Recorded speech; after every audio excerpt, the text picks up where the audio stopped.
How's it? So, if you've ever um, received something and enjoyed it, or given something and enjoyed that, and wondered how beautiful life could be if everybody just leaned into that giving and receiving and realizing the joy of giving as well as the joy of receiving.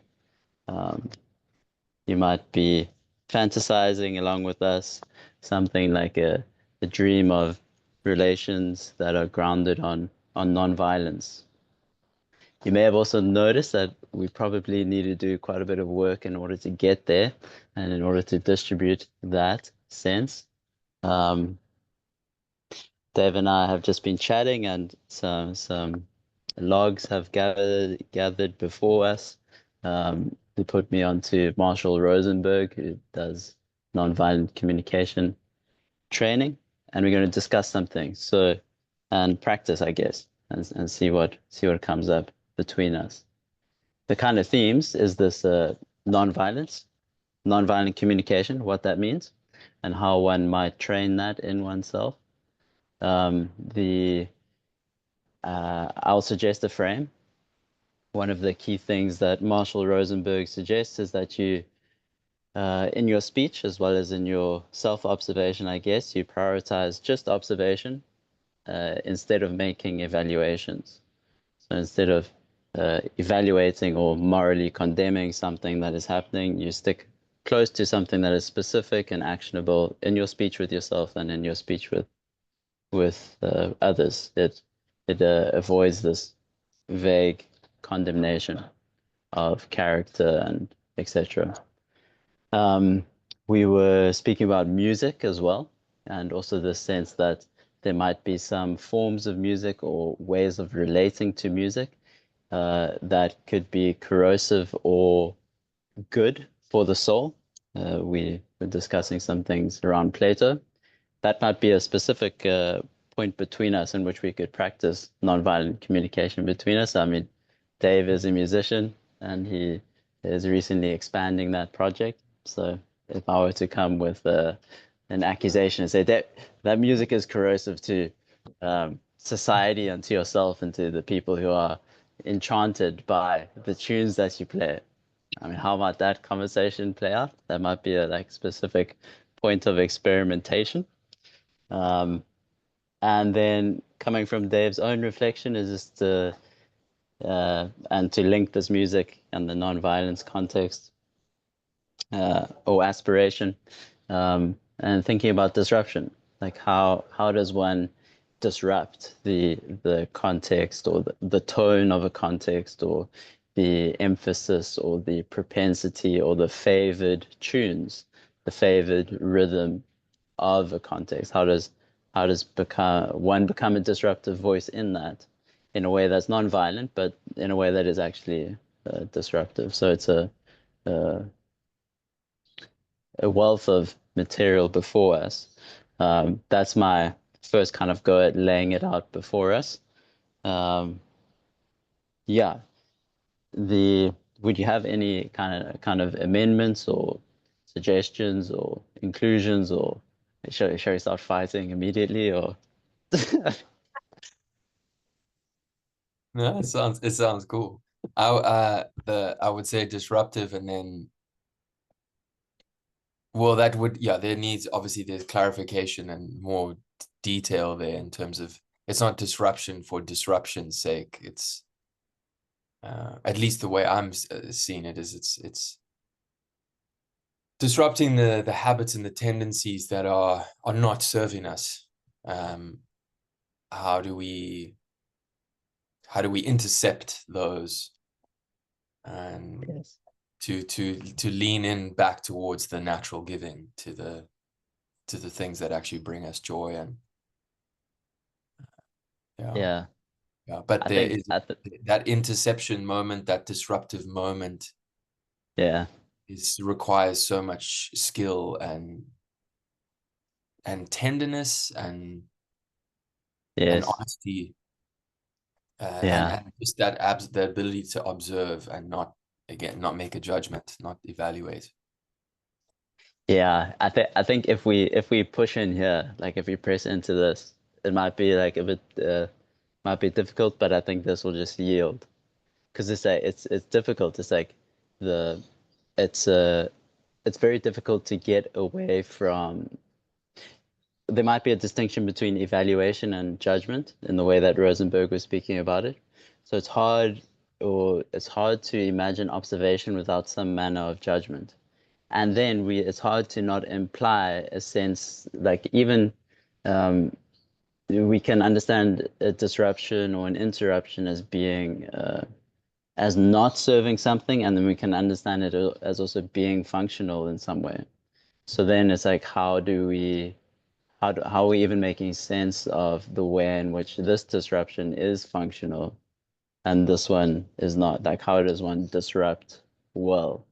Because there's a sense of a prior evaluation in that. There's a sense of um, serving something or being towards something by, and then how do we even frame? How do we, it's most likely to come about from as clear observation as one can make, but um, yeah, this question of judgment seems to reoccur. It comes back in. Mm. Yeah, yeah.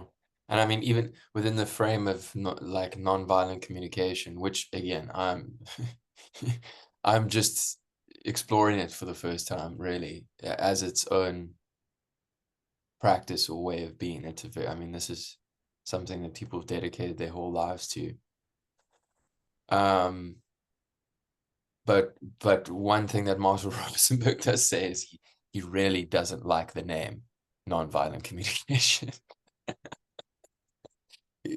In kind of in the other series of talks, which he did quite towards the end of his career, he's like, I never liked the name.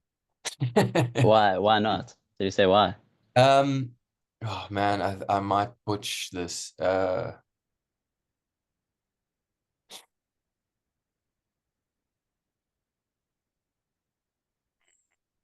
remember his exact words. Yeah, yeah, Can't remember his exact words, but something along the lines, maybe of it was something about it's not about just being non-violent. It's a language of life. How do we learn to speak a yes, language of living? yeah, yeah, Um, Not just a language that isn't violent. So how do we yes, speak a language of kindness, a language of honesty, a language of joy, yeah, a language of empowerment? Um, you know, mm, so yeah. It's the peacemaking.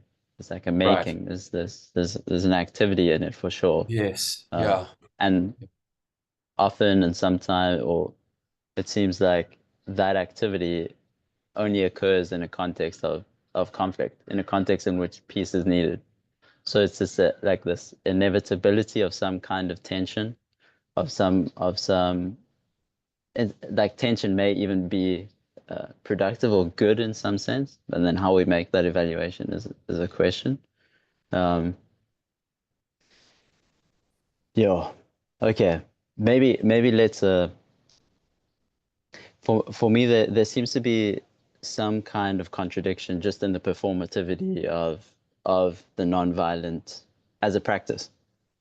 This isn't a judgment of the practice or community. It's just trying to draw at something. Mm, So it's hard to escape this sense that um, there's a there is in philosophy they'll sometimes talk about ought and is. So what Marshall Marshall's the first name, right? Marshall is a um, he's saying one of the first things is to get away from language that's seeped in ought, like it ought to be, like you ought to be that way, this should be like this, I should be like this, that's bad, like to make these evaluations and get all hung up about them. mm, And try and come closer to a language that is about what is actually happening. So what is. mm, So there's this dance between the two. It's like I don't uh, condemn you for enchanting people. Like I say, Dave, these tunes that you're making, um, like what are they? And what's the effect of the people that come and listen to your music? And what's the effect on your well, those are more like questions, but maybe I'll say like I saw this woman at the back and she was just like dozing off and okay, but I might be detracting us with the specific example, but the specific example might also be helpful. The point that I was more getting at is like um, the the Marshall is coming with a sense of um, the short point is it seems that is what is carries with it the sense of like an ought or how it should be. It's like this inevitability of a sense of direction, or like Mm, that things uh, when they are engaged with or interrupted or disrupted, it's hard to avoid the sense of them being directed and having a direction in the interruption.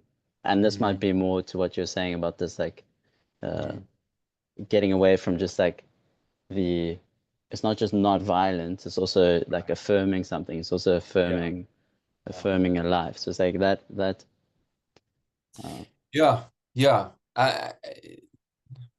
It's look, I think everything is a stance, you know. I as much as that, even the stanceless stance is a stance.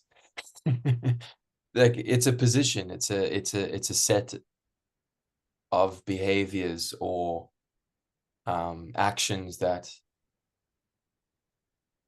hopefully in his words are saying to bring us into what's alive in us, and to what's really happening, um, which might be judgments and evaluations, but then it's to observe that and understand that and have a framing for that so that it doesn't just kind of automatically spew out as unconscious uh, um, right, wrong, yes, no, uh, bad, good, um, and then all the kind of degradation that can happen internally. But to observe that, and then to really come into intimacy with what we're needing, mm, and I think this is the really powerful part, because the feelings are important, and when we learn about the different way we're feeling, but really the needs are are perhaps where the real shift can happen. Um, so it is a language, it's a practice of like radical accountability and responsibility. It's very vulnerable. It's mm, like um, because it's going under the surface. It's not just, oh, I don't like that, or I don't like it when you do that to me. It's he was a psychologist, so it's going into the substrata and feeling what's really moving. And the interesting mm, thing is that when we do that,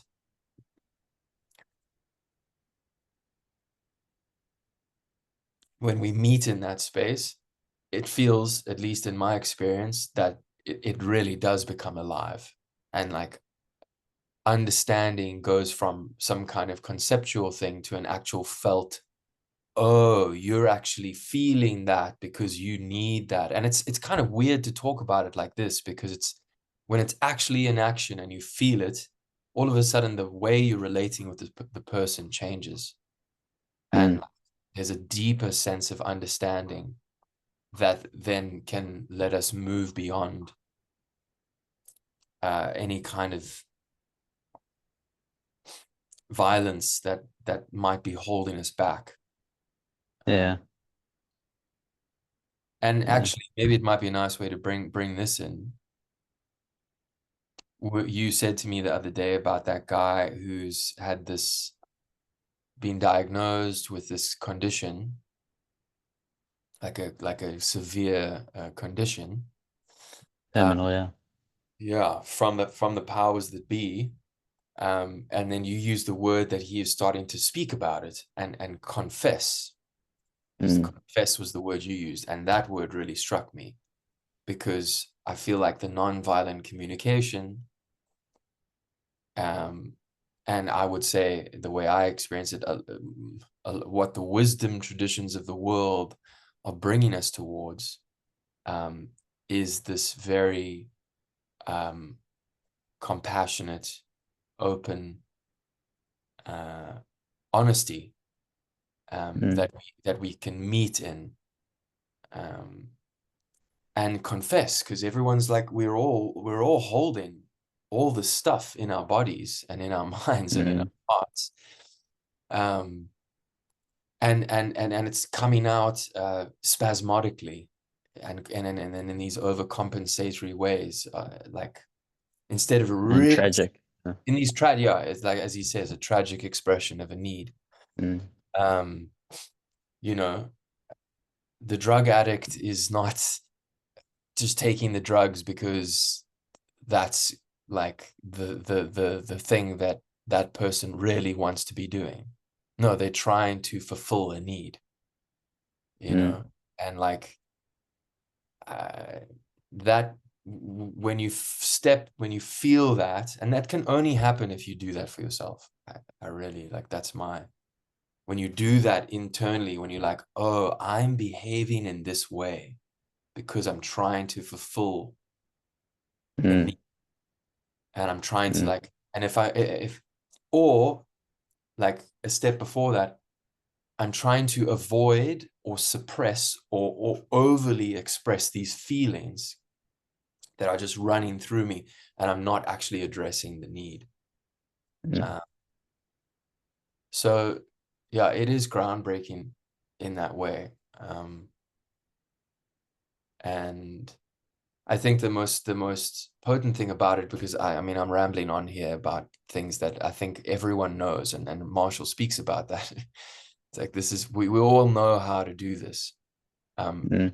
the actual practice in language, in the heat of the moment, like when he gives those examples, I find that very like, I feel like I haven't heard that before. I'm like, whoa, Yes.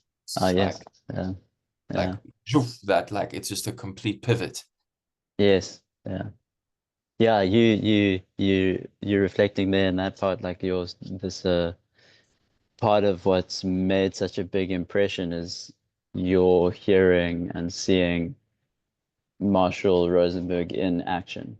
So it's like Yeah. his it's his he's demonstrating something. So he's sharing as well like the frameworks and theoretical something on the side, but the way that he's doing it is Mm, making mm. an impact. And it's a I think it's relevant to this question of um, that yeah, when the language about what is comes closer to the confession of one's needs, and also just a confession of yeah, there seems to be like two dimensions to the confession there. Like there's something that I can share that has accumulated, and then there's the like speaking from that place of simplicity about what my needs are, which is saying is closer to a language that affirms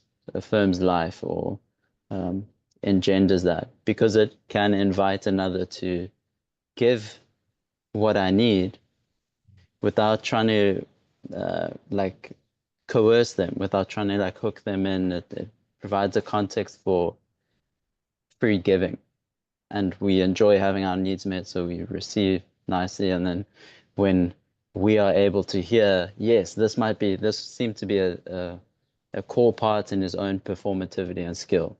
This the ghost of Marshall that's with us at the moment. This is a it's that when he's listening to someone, he's listening and hearing, even if the performativity is prickly, judgmental, moralizing, blaming. He's hearing in that the expression of a need, which Yeah. is in one sense a skill, something to be trained, but there's also a sense in which it's a willingness or um, like you use the word like groundbreaking. It's a there's something there that is also a willingness. That's not just like not just a skillfulness. Like, and I wonder how that gets developed because that seems to be more in the domain of caring, like just caring. Yeah. Yeah. Yeah. Yeah. Yeah. Well, I mean, as he uses the analogy of just kind of the giraffe and the jackal. Um, I think it is. I think this is the skill. I think caring is a skill, and well, and we don't want to make it sound like rudimentary in that way, or like uh, um, train your skill of caring, empathy training, compassion training. But yes, it is, and it's the action of dropping from from the jackal, the gnashing of teeth. um and it's not to condone the head. Like I think that's also some condemn thinking, but We he's can't he condone the head, we should condone it.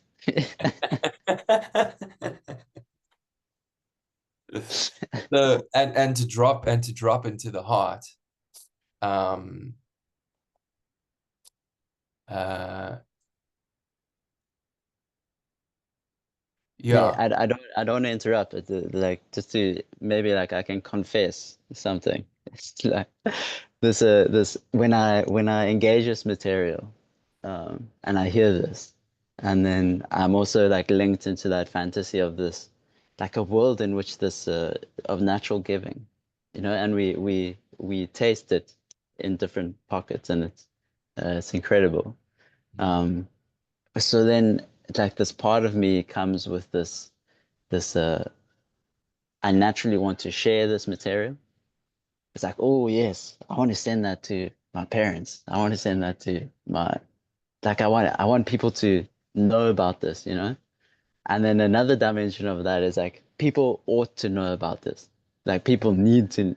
So then Mhm. I want to like Yeah.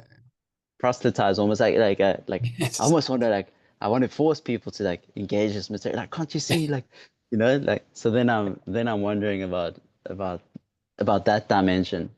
Yeah, There's yeah, yeah. this there's this something that seems so good that I want to share.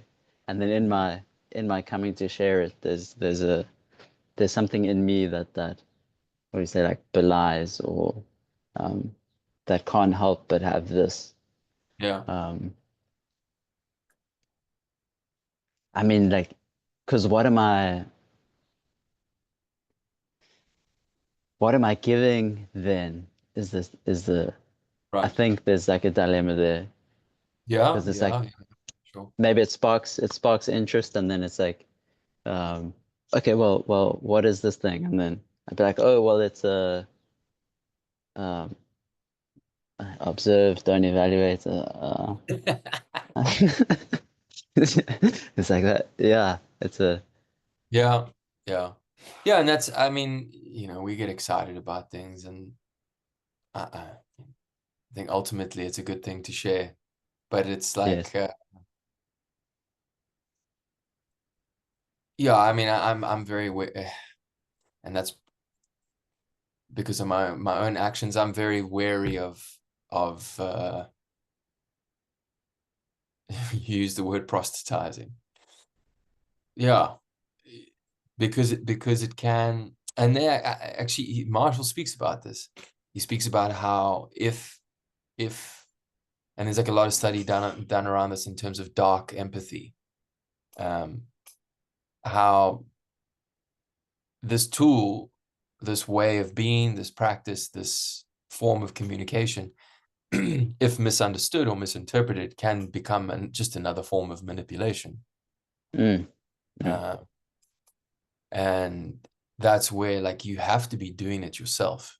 Like you have to be, that's the only way to do it. It's not about like, now I must tell other people about it. It's like, no, I need to embody it and feel it and in the moment. And I'm like, oh, wow, you know, like Mm. there's like, and I mean, the most obvious one is within close, intimate relationships, partner, uh, parents, family, you know, because Mm. that's really where,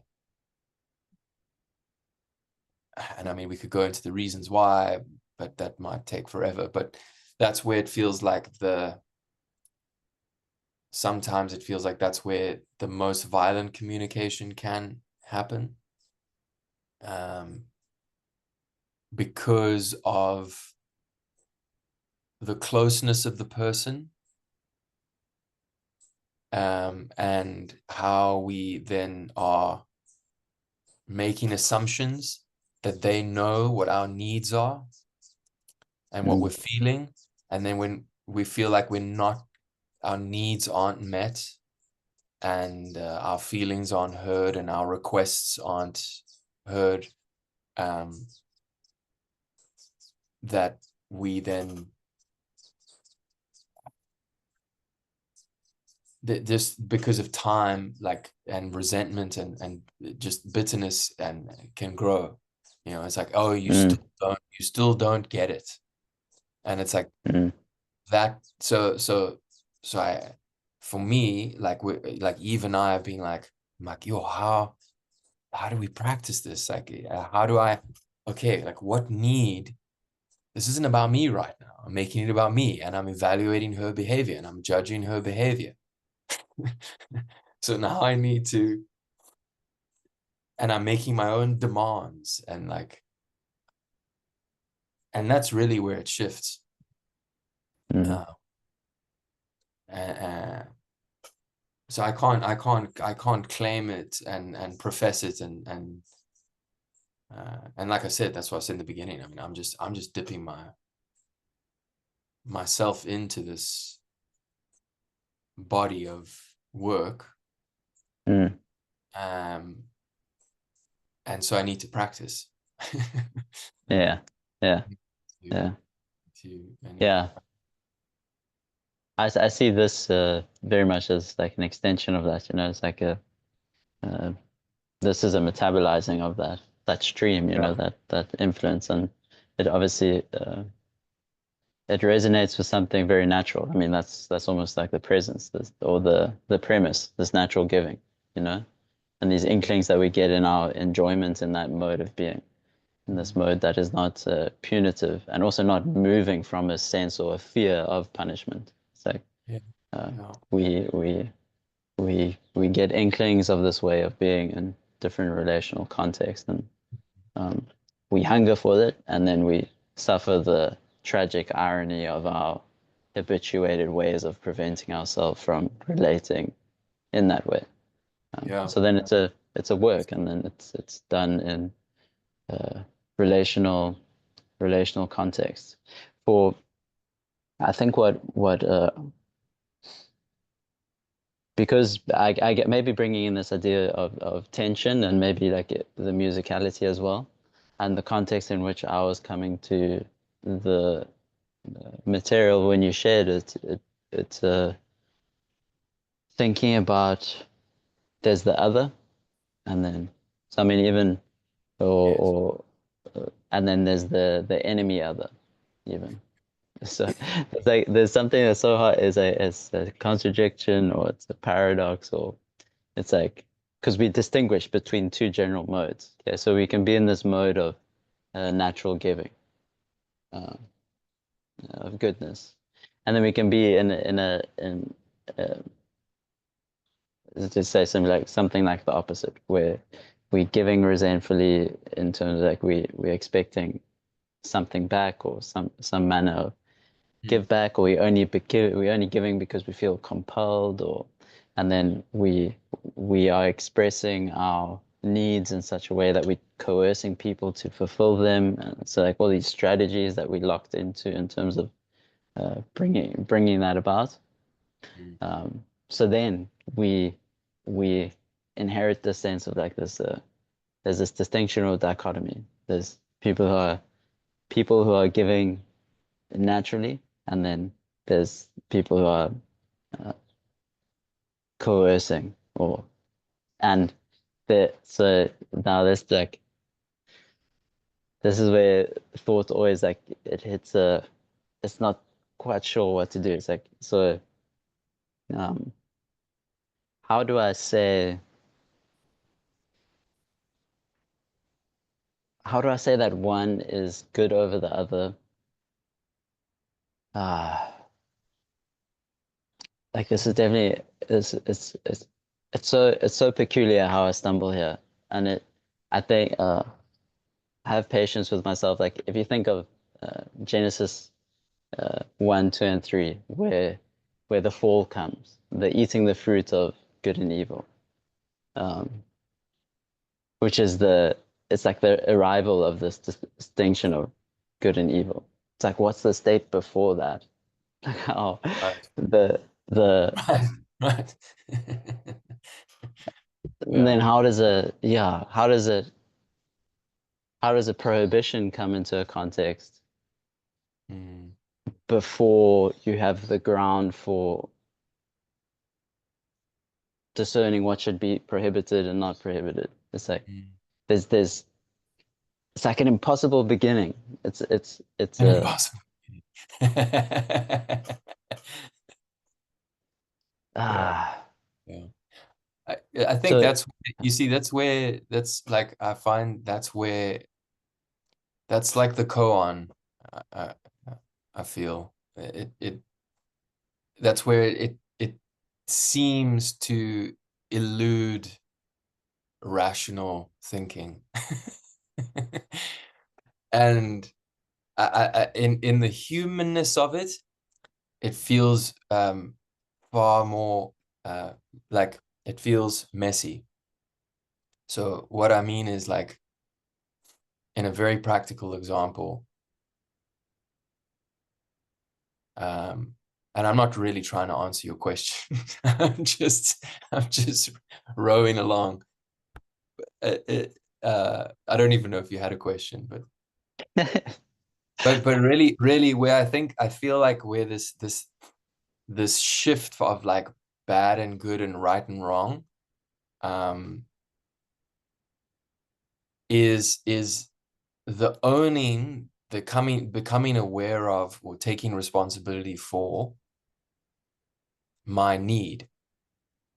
So like, let's say and obviously this is where the work in terms of Marshall Rosenberg, that's where he went, right? He went into peacemaking um, in some of the most conflicted areas on the planet, with the most, heated of um, separation between peoples, of ideology, of culture, of race, of of the goodest good and the evilest evil. And that's where he went, that those are the spaces he went into. And he was also just in downtown Pennsylvania, like, um and what seems to be the space that like precedes the good and the evil, because the good and the evil is in the judgment or the evaluation, but in that observation of like, I am acknowledging my need without putting anyone else's down. I'm not, and without putting mine above anyone else's. Um, that's yeah. I don't know. I feel like that is where the sword or the shield or the gun gets laid down. And it's so tricky to speak about it because yes, yes. it seems Yeah. futile, but there's an action, there's a surrendering, there's a softening Mm. that a person goes through when they're like, oh, I'm gonna lay down my Yeah. and actually speak. Um, Yeah. and like it's not like, because this is also where I struggle. I was like, yeah, but what if the person's need is to kill this person? And it's like, no, that's actually not the need. We have to go deeper. We have Yeah. to go. Yeah. Um, Yeah. oh, Yeah. my need is for you to not exist. It's like, no, there's there's more there that we need to excavate. Because there's such a hiding place that what you're saying now brought to mind. It's this and I suppose maybe like I'll go back to my own confession, which is the sense that like I um I hear this, or like in my context, like I hear the gospel, and then it's a sense of like um then that movement to sharing, and the coloring of that gesture of giving with others should or need to receive this. Yeah, yeah, yeah. They and then it's like it's a uh, I it seems like there's a path that can go into lamentation and grief, you know, because then you're reckoning with the condition of things, with the violence that permeates relationship and one's relationship with oneself and immediate familial context, and then like at a global scale. And it's just like you you you you carry this should, which implies like there's something that we can do about this and we should do about it, and if others would just, you know, and then it's a yeah. My confession is of that almost inevitability in myself, and then it's like, well, what do I do with that? Mm. And the question might be like, what need is that Yeah, expressing? Uh, right. and then what does it mean to give birth to that need, or to, Mm. because there's a sense in which it can't really be fulfilled, maybe. The uh, I can't change the world or have it the way that I wish it would be. Um, I can't do something about that conflict that is happening there, in a sense, maybe in the way that I'm imagining or fantasizing or using this program. Mm. The hiding place then that just kind of showed its face was the sense in which I enter into this program or into this way in which I'm doing for the good of others. So like a righteousness. Mm. It's like I'm a they need this. Maybe I need them to need this, or for their own good, or you know, they lost in their wrongness and Yeah, yeah, yeah. they can't even see it. So I need to so the what is that concealing? Like what's the hiding place there? Because it's brilliant, you know, like if I can stand in the position of righteousness, like I there's I'm righteous, I'm doing the good work. Even when I come to intense conflict and tension, I'm able to have something of this quality of stance. Like I'm able to maintain a posture that actually works. It also actually works. Like it's very productive in terms of uh, uh, penetrating or dissolving certain tensions. There's a real stability there. But then when you like take it further back, there might still be this hiding place of and that's kind of, I guess that's where my attention most is now, like uh what's hiding there. And it might be along this idea of the way that we configure enemy or adversary as being functional or productive, even to our own psychic health. to our own development. It's almost like an inevitability that we configure the other, or that we relate to them in some way, and often in this enemy kind of way, or there is another enemy who I can set myself up in relation to. And the difficult thing is that there seems to be a function or productivity in doing that. But then, like, how far is it taken and at what point? So this hiding place that is kind of appearing, it seems to be somewhere along that line where my configuration of the other as needing salvation or as needing to be fought comes Yeah. in. Yeah. I Yeah. mean, if it maybe like a way to give it back would be in that domain of the stance that one takes or one's posture. So like how Marshall's posture allows him or engenders peacemaking in Right. conflicts of intense peacemaking where that person's killed the children of those people and now they're Yeah. needing to reconcile. Like Yeah. from at least from what I've heard, like he was working in contexts like that. Well, that's where Yeah. real peacemaking is needed. So he's Yeah. occupying a stance or posture. Um, but this thing that seems to be appearing is that we can occupy a posture like that or a stance, but it can hide this. Maybe like a quick way to talk about would be like righteousness. Mhm. And it can give resolve, it can give stability, it can give balance, it can give ability within context. But there seems to be like something hiding. Like I keep like pressing in towards that because I'm not sure. I'm also like not even sure how to articulate it fully. It's like um Yeah. sure. Yeah. Well, yeah. I mean, what is you said? Yeah. What is the need of the person to be in that position? Like, why am I? Why is this important to me? Why is this of value?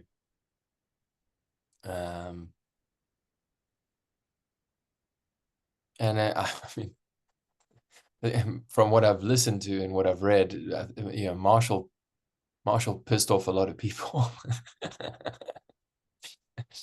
No, he didn't. He did, I don't. I mean, I don't think he. That he didn't. He. The work is deeply vulnerable, and so if you Mm, are facilitating that and mediating that, it's like, well, I don't want to do that. Why should I do that? You know, because you're saying so. Um. So yeah, and like I think you earlier said like the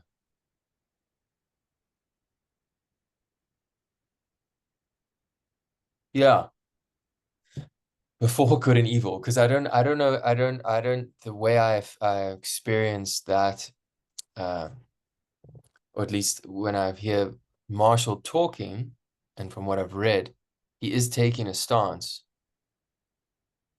but he really is trying to. The feeling I get is he's really trying to hold that field, that Rumi talks about.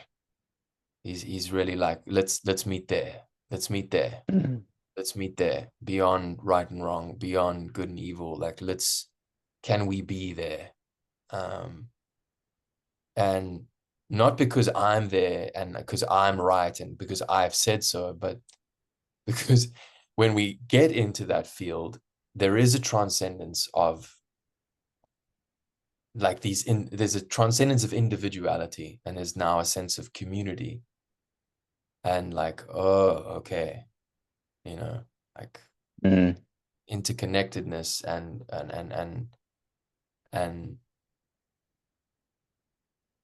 and really seeing and feeling one another. Um, mm, and that's why I keep saying it does feel like it does go beyond a rational kind of thinking. And like you said, I feel like it goes, what did you say? The hidden beginning. What did you say? The impossible, impossible, impossible beginning. something like that. Yeah. I mean, yeah, like it's a this seems to be the site of our inquiry, like this the place where we are, like the the and yeah, it might even be just worthwhile to like notice our propensities within it. So I think we can um or I think we'd both have some kind of familiarity with spiritual contexts that fetishize or idolize observation. It's like you're just a passive observer or become the passive observer, all seeing witness, just observe, which Mm, becomes like aspirational and also it's a means. It's like it's a way that is productive. It helps you move through reactivity and it cultivates a sense of non-reactivity. But then you can go like too far with that. You can I guess make like a fetish or an idol out of that state of observation yeah, and yeah, then yeah. begin to like identify almost too much with it, like you in some sense like aloof or the so I think the in the context and in the language we've been using, it's like this this this evaluation that comes in that we at least like take away some of the reactivity and the way that it gets us into these tragic loops of not being able to fulfill our needs and of hurting ourselves and others. There's a way in which the the observation of is, I mean, the background thing might be that like there's a moral dimension to the universe or like to reality, and so its isness carries an oughtness. Like there's a like a goodness or life has this moral dimension, but morality captured by a social play or at the social level um, gets put under the power and designs of those who would determine what is right and wrong. And because they're determining what's right and wrong, they use this simulation of morality to um, do what they want, which is ultimately tragic for them. But the the the the we can then react to that situation by trying to and I think maybe like it's in the language there. It's like in trying to or aspiring to like escape the moral dimension of experience or relationship, where like the whole power might be in the moral force, Mm, like Marshall's ability to stay and stand and to know in this very skillful way, like the direction, how to steer a conflict of relationship might be like this wellspring of goodness, essentially. So in our reactivity from a simulated moral situation, we try and do away with it, where like the thing that might be the very empowering capacity to make peace might have this dimension of morality that we would rather like that we now are like balking at or reacting to or don't want to involve ourselves in because of the harm downstream essentially mm, uh, mm, that is caused. mm, mm. Sure.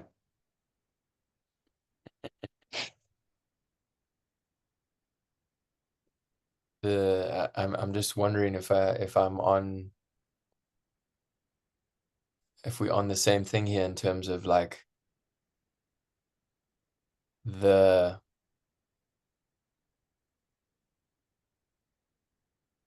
could the act of acknowledging one's need um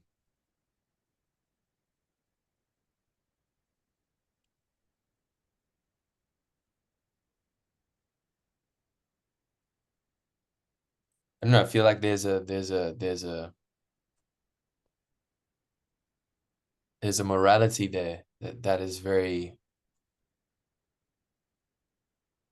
maybe it's integrity, or no, maybe it's like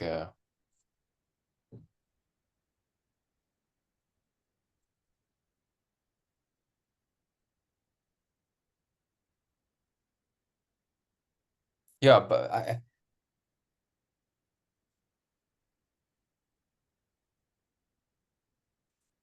yes, like I think what's going on in my head is like, what's the right thing to do? What's Yeah. what's the right thing? What's the right thing? Yeah. And it's Yeah. like, that's what I'm wondering is that, so the action of observation is then not to fall into nihilism and escape the you know, run away from. It's observation to then, that's the pivot to then Mm. reintegrate. And I guess that's, you know, that's where there's like that point though, like that's where I feel what they, at that moment, that like, what do we do when we observe, what are we actually doing? And then when Yeah. we come back into action, uh what are we doing? Because we could just, we could be sitting, and then we listen, and then, okay, I go inside. Oh no, I hate that person. No, I hate you. Like, my observation was that I hate you. And it's like, no, that's not an observation. That's a judgment. That's an evaluation. Um, so I think really learning how to do that, oh yeah, opens up the field of morality. It opens, I feel like that's what it does. I feel like it's like, oh, whoa, my actions have consequences. My actions have consequences. Um, I need to take responsibility for what I'm doing. Um, Yeah. and that's big. Yeah.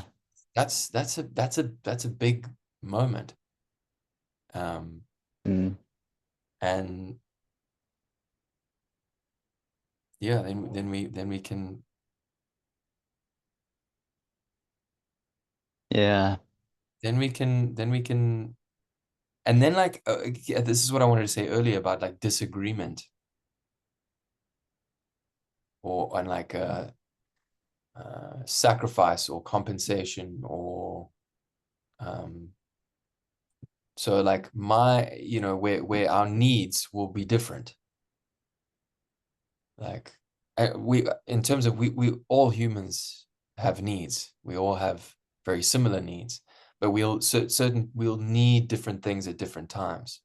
So it's like, I'm just gonna use a very simple example with, like, let's say my own relationship with Eve and myself. So at this, I'm just gonna use an example. At this particular moment, Eve is needing to rest. Eve is needing rest. Okay. Dave is needing creativity or expression, right? Can we individually express that without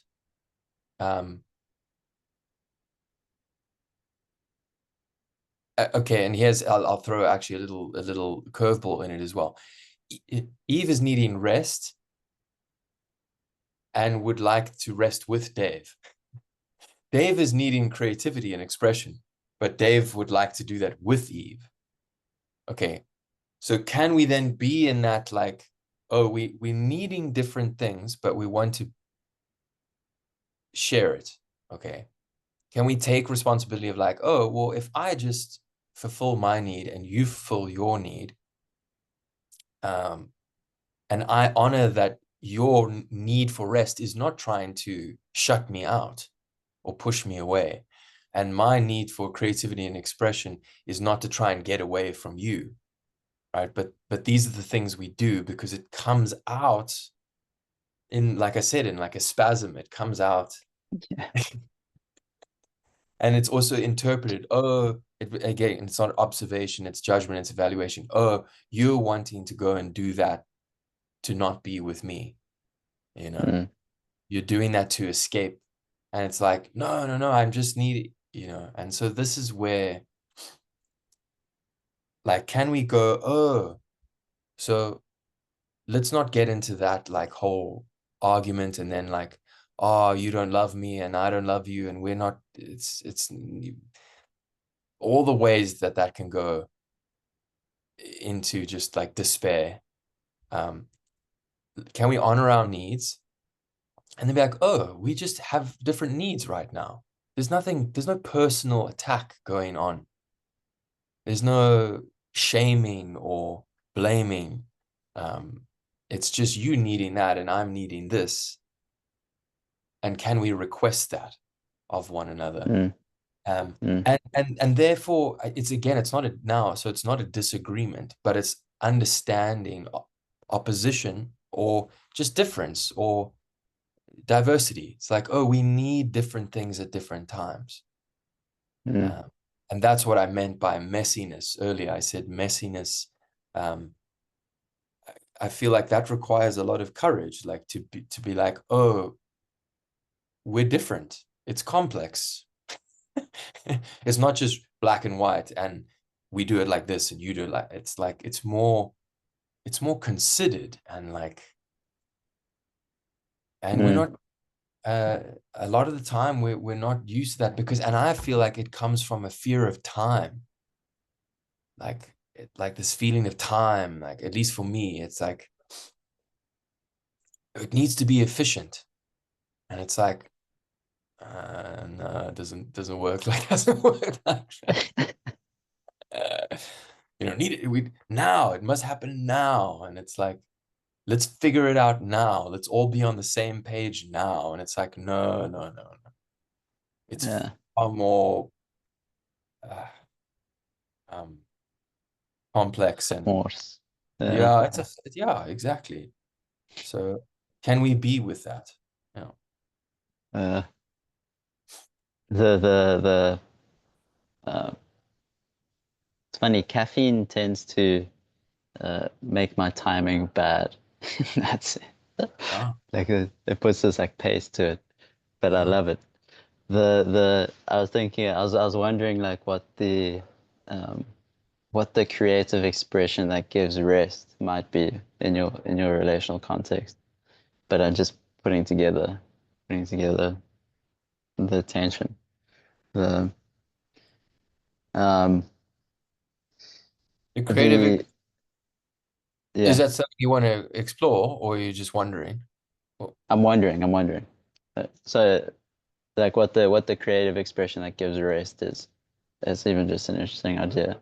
mhm. The um the other wonder was around that core need, and I was realizing how functional it's being in terms of our thinking now, but how also um like I can't quite give it a content. It's like there's something there, but and then also like a feeling not like it has to be filled out, but just like noticing the way I was relating to that sense of like there being something really important there, but it almost seems impenetrable. Um, and then I realized that I think what we were touching onto, and it might be a surprise, but with the different kinds of morality, and it might even apply to you and Eve, um, is I think it's a political dimension or it's politics. It's like the the place from which we can look at the work of, say, Marshall Rosenberg. It's like would be the wider frame in which it sits. So he himself is an individual in a context, and he's setting up these containers for work, and that's happening within a wider political social context. So if we are to apply um, a uh, a right or wrong that has to do with some degree of like proportion, like more of this, not enough of that, like more Marshall Rosenbergs, please. Then it's like we making that estimation from what I use the word politics from a political domain. I think maybe part of our uh, part of the part of like the short circuit or the part of the aversion is wanting to not step into that domain of determination because it gets that complex and messy. Um, and it then involves maybe like a higher order of estimation in terms of power. And like once you start, yeah, it's a, but it just occurred to me now that it seems to be that I think that's what I'm uh, pressing into. And it makes sense because we started reading the uh, politics, one of the reading groups that is going on, Aristotle's Politics. So that would that would be in mind. It makes sense. But I guess just as a general rule or pattern, it's like what is the in what is this relationship embedded? And then the that the wider context that embeds this context confers its morality, we might say, or its sense of proportion, or Mm, uh, it's like an appeal to that often breaks the deadlock in the one context, mm, or mm, gives it its sense of being unbalanced. Or mm. um, yeah, sure. Wow, Pro- productive productive terrain for sure. Yeah. Um, There was something I was going to say earlier as well. I can't remember what part. I think it's when you were talking about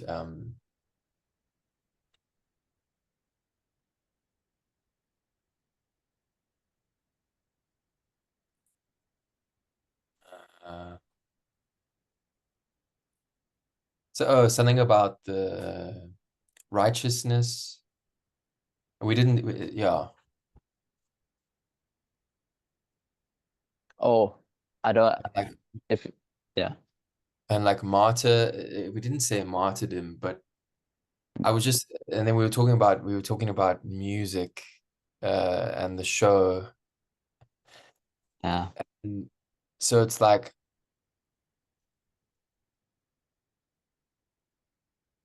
and this is a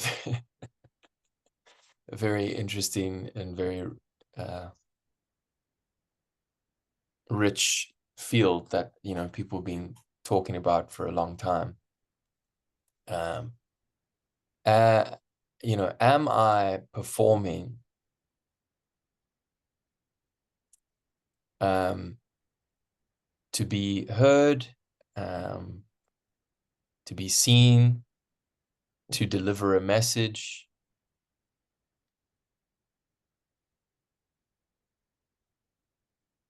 Am I performing? Am I wanting to create an experience where people can come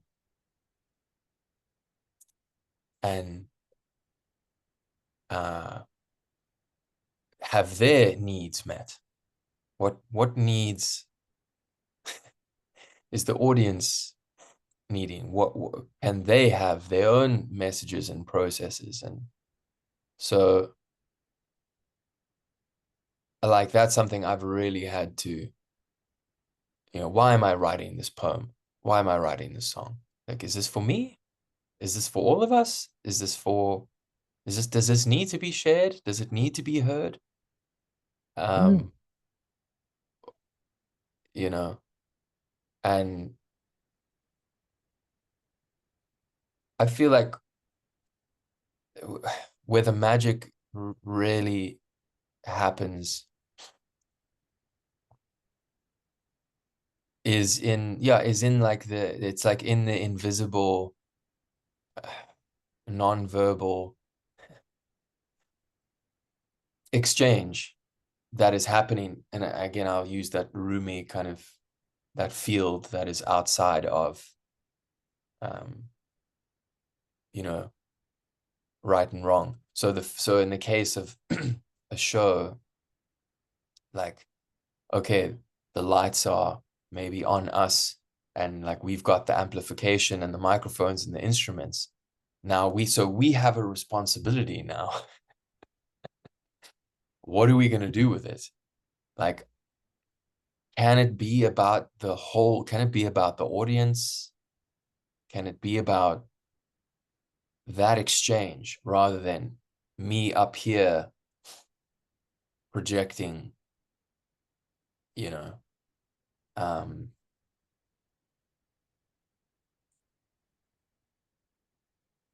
yeah. So there was something that popped into my mind when you were speaking about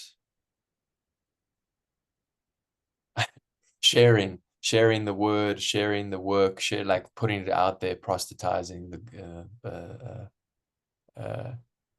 that kind of thing.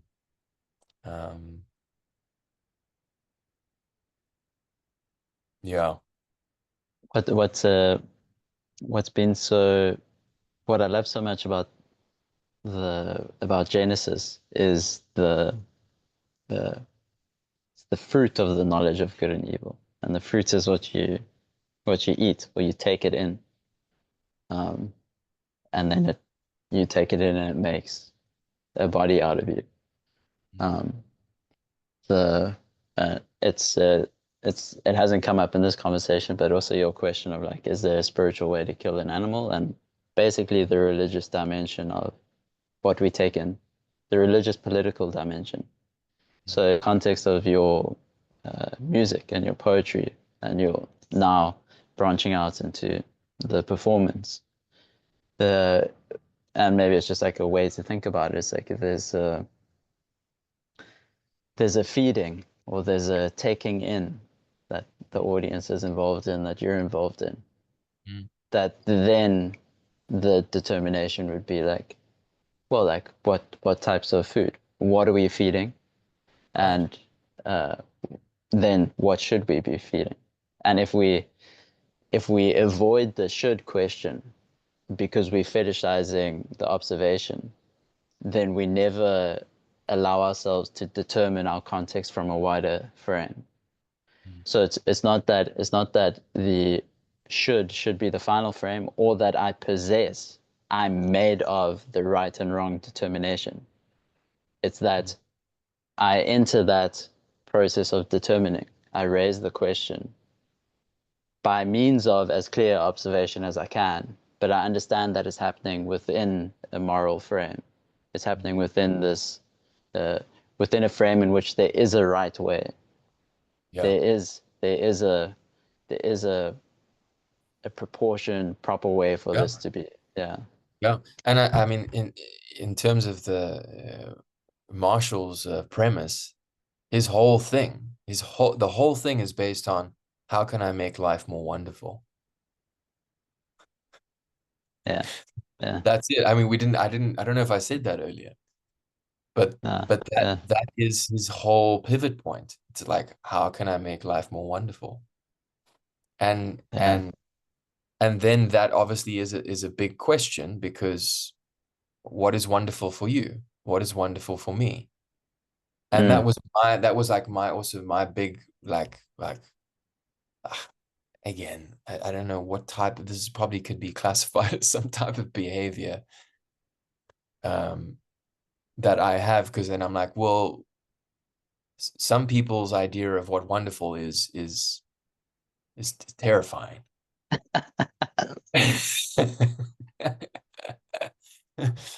I don't know if that's wonderful, you know, like I don't know if it would be wonderful if these people did not exist anymore.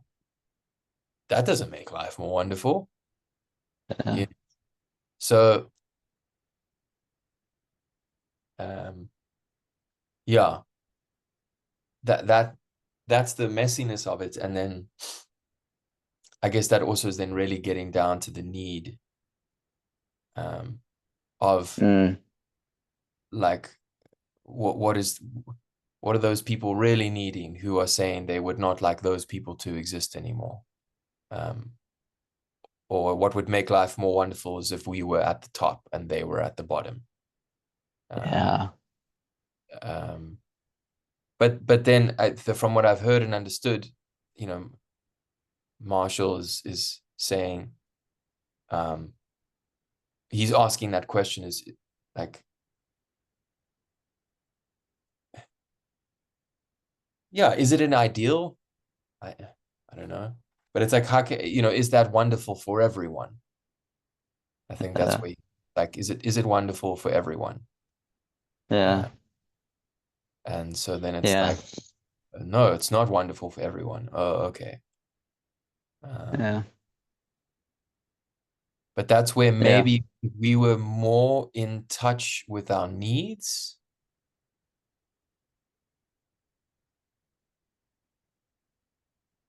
I feel like those extreme expressions of anger and hatred, um, and violence, I feel like they wouldn't exist in the way that they do. Like if we were if we as a species were really, really in touch with our needs,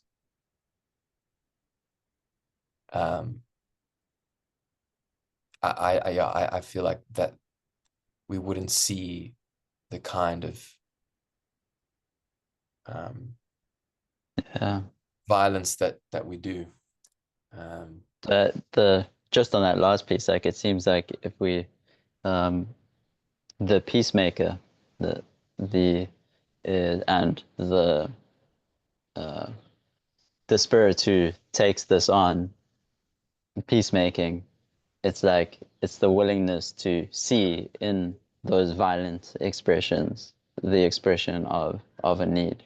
yeah, And it's like the ability to stand there that provides the context for hearing that yeah, then begins to resolve the conflict that is happening. It like draws it more to itself, more to yeah, to the isness of it rather than something that's yeah, been now totally. completely made from.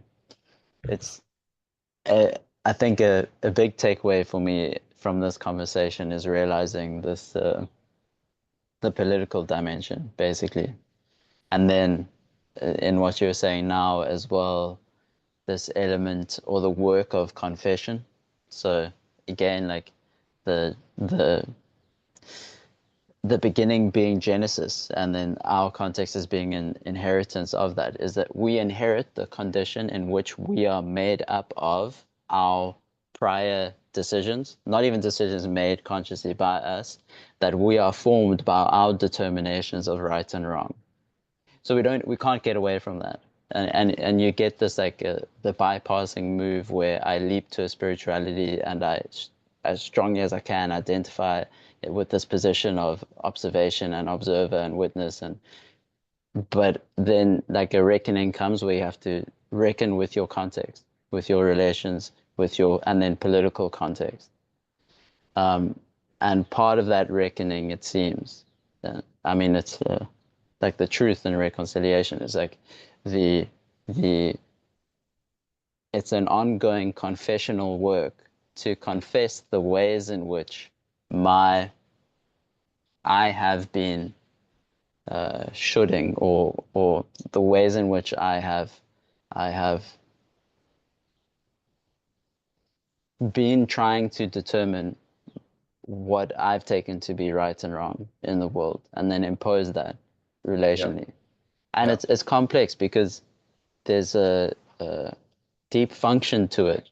So, and it's like it's a I think the developmental stage kind of some manner of that model is appropriate. It's like this configuration of right and wrong is actually functional to where I'm at.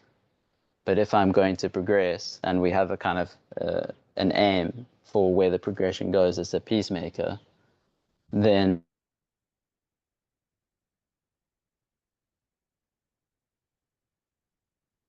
I lost your audio.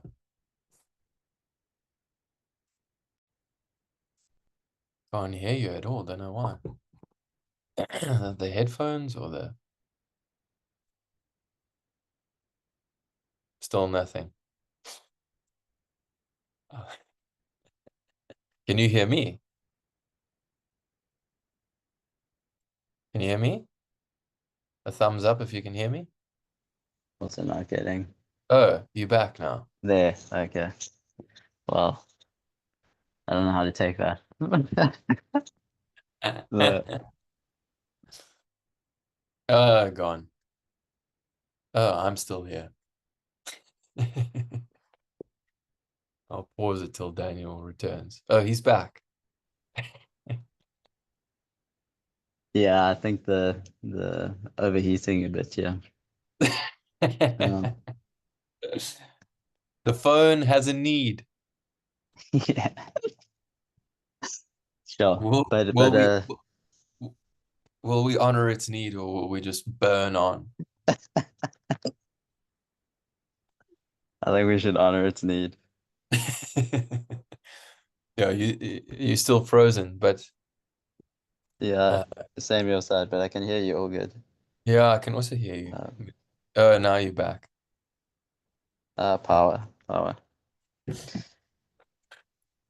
Yeah, Yeah, I I'm reckon we happy to call go it. any. Happy to go anywhere you would like. If you want to wrap it, if you want to keep going, if you want to, if the phone has decided for us. I think the phone decided for us. I'm happy to wrap it up. It was potent brew, thank you. The Mm. um yeah, sure. Mm. Uh it's lovely this inquiry that's gathering through time. Mm. Um Mm. yeah, it's Yeah, really something special, something to protect and uh yeah, absolutely. unless you Absolutely. do you have any I guess any concluding Um, I mean, obviously, I just encourage both of us to keep uh, leaning into it. If I mean, at least that's definitely what I'm doing. I'm gonna read the book. I've listened to a lot of the talks multiple times. yeah, Uh, Read quite a bit, but I like a book, and he did write a book which kind of has it all in there. And nice. obviously, if there's anyone listening, I would obviously encourage them to listen to the talks and check it out. Yeah, I'll definitely I'll link the three that you sent. It's a good starting place. Yeah, I think it's a good starting point. And I mean, Yeah. the one thing we didn't talk was about kind of this idea of right speech, which Yeah. it Yeah. yeah, and like noble silence and that the relationship there and yeah, there's obviously more stuff there. Yeah. Uh, yeah, and it really is hard, man. Like as a practice, Yeah. eh, I I can feel when I'm like operating from that space, and then I can feel when I'm not operating from that space. Yeah. And I think the hardest part, obviously, I've seen this in years of teaching as well. The hardest part is when we come into the observation that like we're not operating from, let's just say, out of alignment, and Mm. then the judgments that arise in that moment. Yes. And Yeah. Yeah. That's a gold mine that you just pointed to there. yeah, and that's like where it just compounds, and that's usually where things then go like very south quickly. Yes. Yeah. um and it escalates. um but yeah, at that point, that's really when the big pivot happens of like, oh, okay, I'm not actually communicating from a space that is making life more wonderful. Mm. Especially Mm. for me, because I'm going to have to now go into that whole process of right, wrong, could have, Yeah. should have, forgiveness, sorry, and like I need to shift here into, oh, okay, Yeah. what's the need? Um, yeah. Then there's also something there about, well, on the one hand, the culture of confession, like being able to Yes, confess with each other. And then exactly. the other one is like just this encouragement to almost lean into remorse or feelings of being remorseful. Yeah, And not in a way that it means like your death, or that like it's not game over for you by yeah, admitting. It's no, like being able to occupy like a degree of being impartial in terms of how you've been, and yeah, and not shying away from the fact that by your own standards, by your own moral sense, like you've come like way short. And just yeah, like yeah, staying in that. Yeah. yeah. Yeah. It's just like taking responsibility, you know? And yeah, that is one thing as well that people like kind of talk about a lot within, well, yeah, within all of this stuff, the bypassing, like this practice is not about um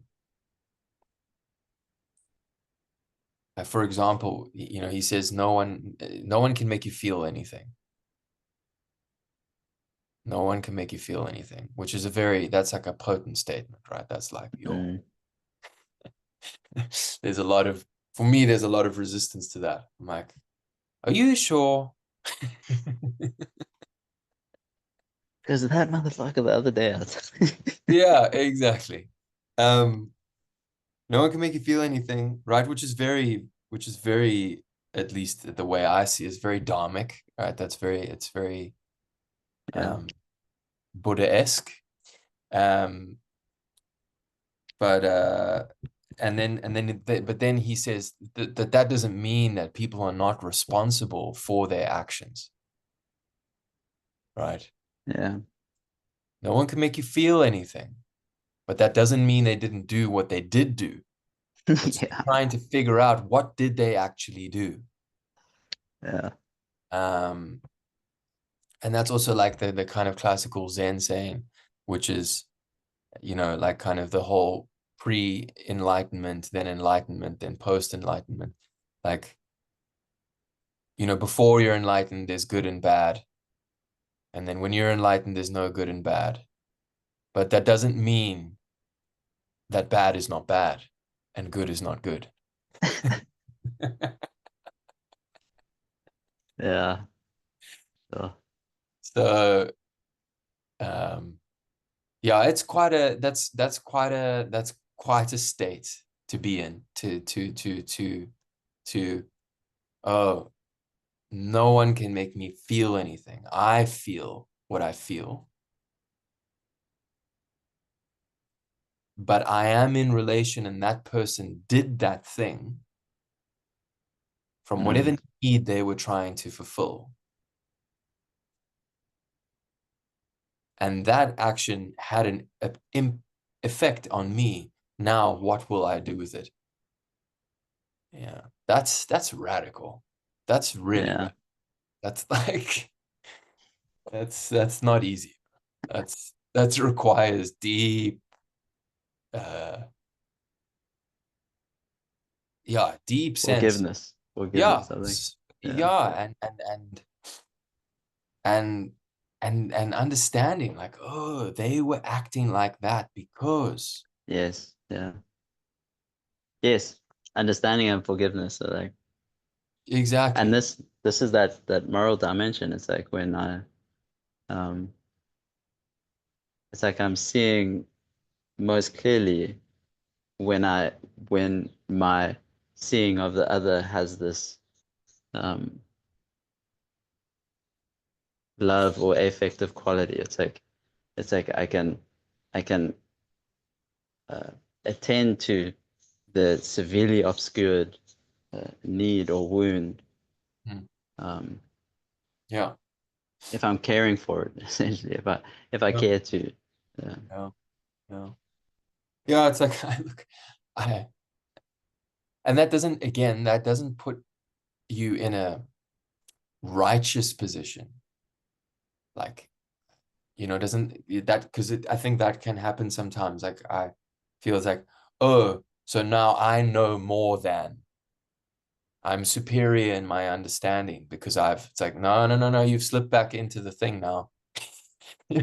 You back in that dance.